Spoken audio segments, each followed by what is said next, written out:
Boa noite, pessoal, tudo bem? Professor Edson Roberto aqui, o Bode. Nós estamos juntos aqui nessa semana. A temática é política, crise diplomática aberta pela fala do nosso presidente Luiz Inácio Lula da Silva. Bem, agora dia 18 de fevereiro, domingo, estava se encerrando aí a cúpula dos países africanos, 37ª, e muitas figuras diplomáticas estavam ali. Nessa coletiva, o presidente Luiz Inácio Lula da Silva ele responde uma pergunta e isso vira o que? Polêmica, com seus muitos e muitos efeitos colaterais. Abre aspas, olha o que ele diz assim. O que está acontecendo na faixa de Gaza com o povo islâmico não existiu em momento nenhum na história. Bom, ele comenta, aliás, existiu sim, quando Hitler resolveu matar o povo judeu. Tudo bem, essa é o resumo da ópera lá na Etiópia. Depois que ele fala isso aí, as manchetes pelo mundo começam a aparecer automaticamente. E aqui nós temos, vou aumentar a imagem aqui, opa, vamos voltar aqui.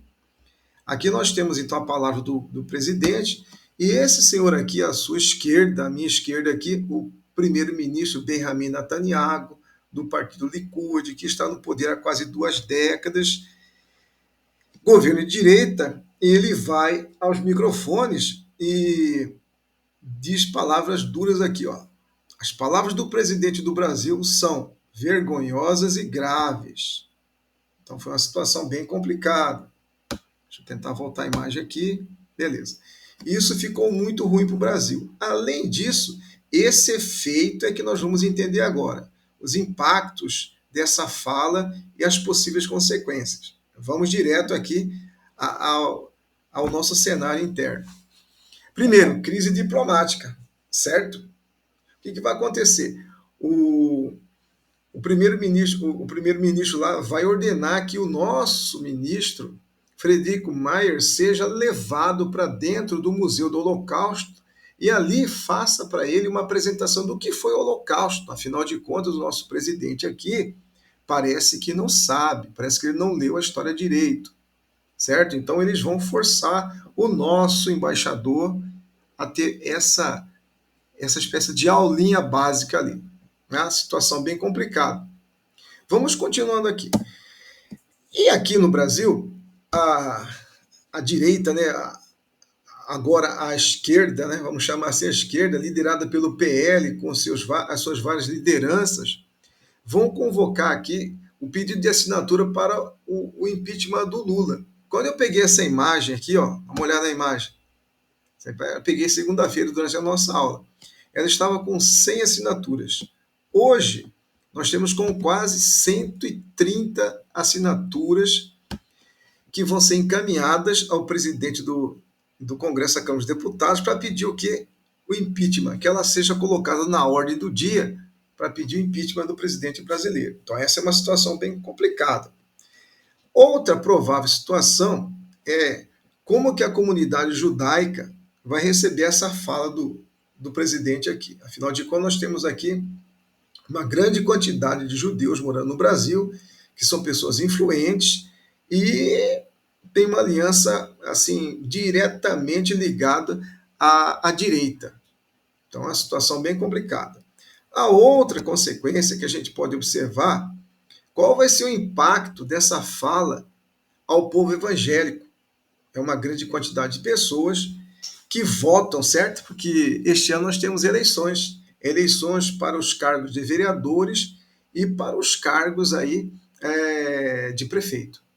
Então, nós temos vários cenários aí importantes, onde o governo PT, quer ampliar a sua linha de empoderamento político e a direita que perdeu, vamos dizer assim, perdeu as eleições, o grupo do PL, do nosso ex-presidente Bolsonaro, também está tentando recuperar e fazendo uma linha de avanço. Como é que fica esse cenário? Essa linha evangélica vai para onde agora? Então, são situações para serem pensadas. Vamos avançando aqui para outra. Dia 25, agora domingo, foi convocado pelo presidente Bolsonaro aqui um ato que ele vai fazer em favor da democracia, vai falar sobre o seu posicionamento político, essa série de ataques, série de denúncias contra ele, falando sobre os governos passados, atos do 8 de dezembro, as reuniões diplomáticas, denúncias e assim por diante. E ali, nesse domingo, nós já teremos uma série de pessoas juntas, certo? Para quê? Para posicionar. E talvez, essa fala do presidente Luiz Inácio esteja na ordem do dia, ali na pauta para ser falada. E com certeza isso vai dar um equilíbrio ou um desequilíbrio nessa fala no dia 25 de fevereiro, domingo. Atenção, se acontecer, que já é uma outra aula que a gente vai debater aí, beleza? Muito bem. Hoje, dia 21, nós temos o início das reuniões do G20 no Brasil. O Brasil aqui é sede, certo? Rio de Janeiro, onde várias ações, várias cidades vão receber os chanceleres. Essas pessoas que vêm para discutir o quê? Um novo mundo possível. Dá uma olhada aqui na imagem aqui, ó. Tá meio aqui, ó. Construindo um mundo justo e um planeta sustentável. Vai se discutir o quê? Vamos voltar aqui. Opa, sempre apanhando aqui das coisas, né, gente?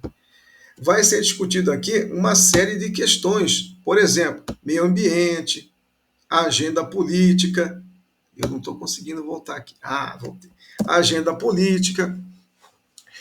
Para isso, será que vai ser discutido também essa fala do presidente? Será que isso ainda vai estar assim na tona, na crista da onda? Será que esse vai ser a conversa mais importante?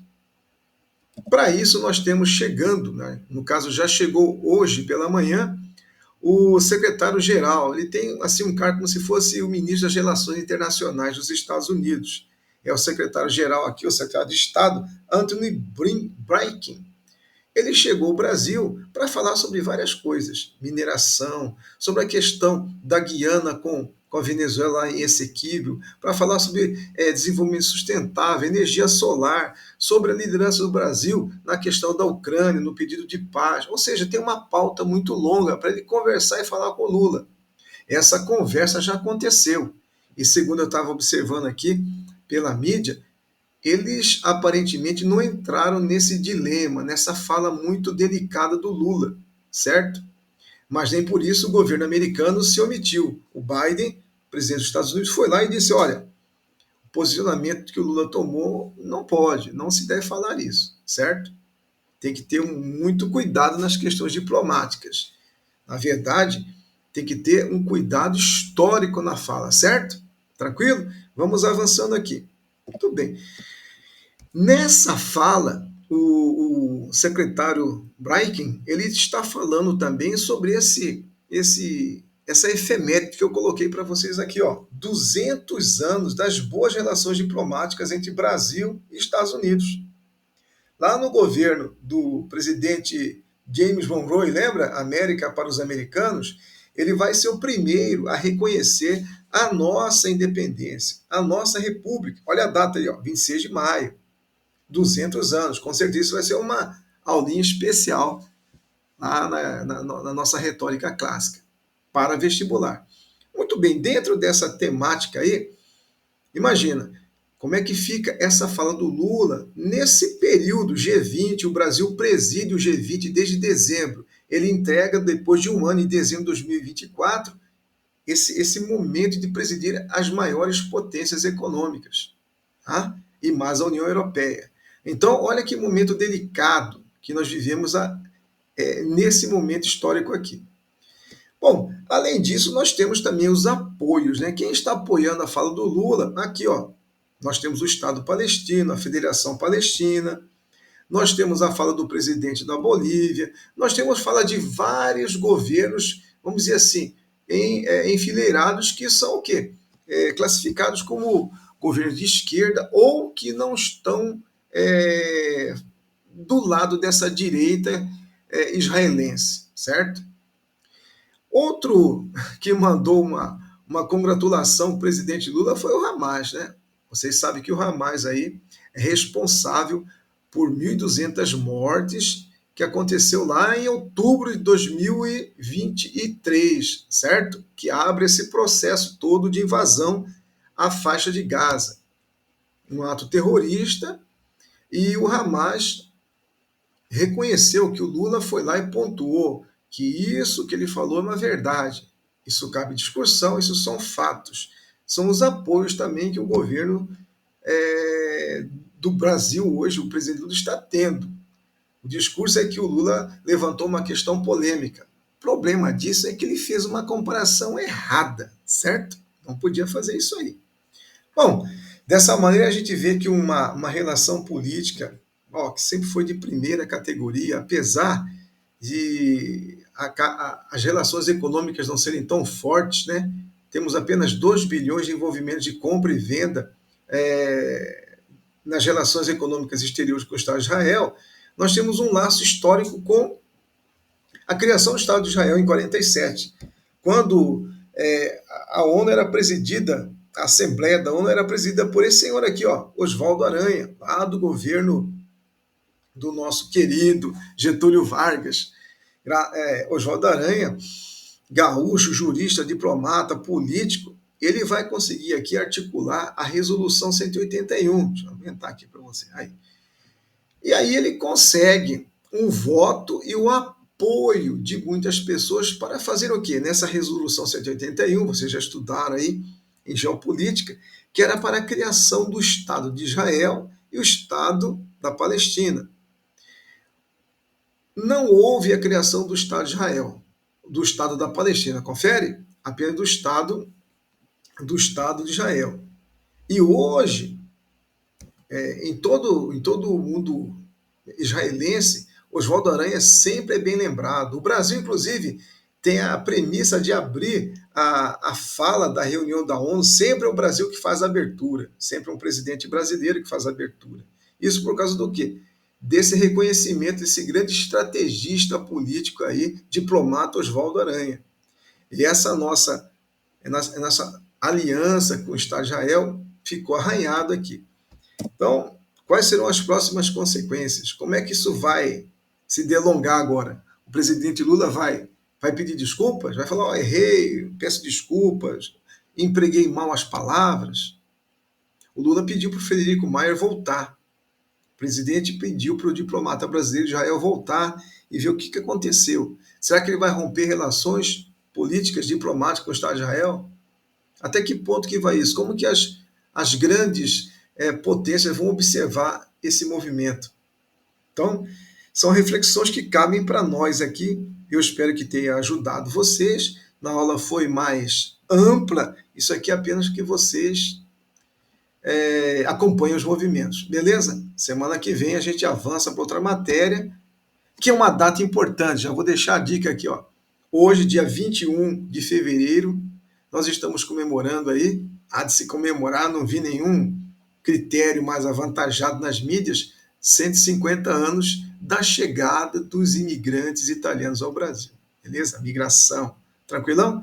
Abraço para vocês aí. Até a próxima aula. Valeu, gurizada!